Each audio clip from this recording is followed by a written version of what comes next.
Келесі 25-ші есеп ұзындықтары 4,5 болатын 5 бөренені 90 сантиметр болатын бөліктерге бөлді. Бөренелер неше рет кесілді екен? Яғни менде 5 бөрене берілген екен, иә. Мынау менде оның басы болсын, мынау менде оның. Так.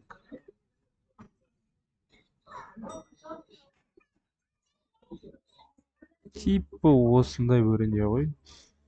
Осы бөрене менде 5 екен, иә. Мен аны бүйтіп кесе аламын ба екен? Ладно. Ну, типа түсімдері 3, 4, 5, иә. Мына да осындай. Мына бүйтіп кетіп қалады. И айтады, менде 5 бөлікке бөліп дейді, 90 сантиметр болады. Онда мен 4,5 метрді сантиметрге айналдырып аламын, бұл 450 сантиметр. Оны 90-ға бөлем. Сонда менде 5 шығады. И осы 5 рет кескен ғой сонда. Сонда 5-ті мен 5-ке көбейтем. Сонда 25. Иә? И жауабы 25 болады екен, дейді оқымайтын бала. Біз не істейміз? Оны мысал ретінде мынау суретті босқа жазып қойдым. Мысалы қарайық. Егер ол 5 рет кессе ше, иә? 5 рет кесіп көрейік. 1, 2, 3, 4, 5. 5 рет кестік. Енді санайық. 1, 2, 3, 4, 5, 6. 6 болып кетті. 6-ны 90-ға өткенде менде неше?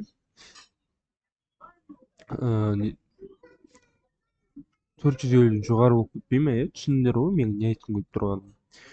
Яғни айтқанда, бұл жерде бізде есепті 5 рет кеспеген, иә. Сонда оны бізде 450 болу үшін не істейміз?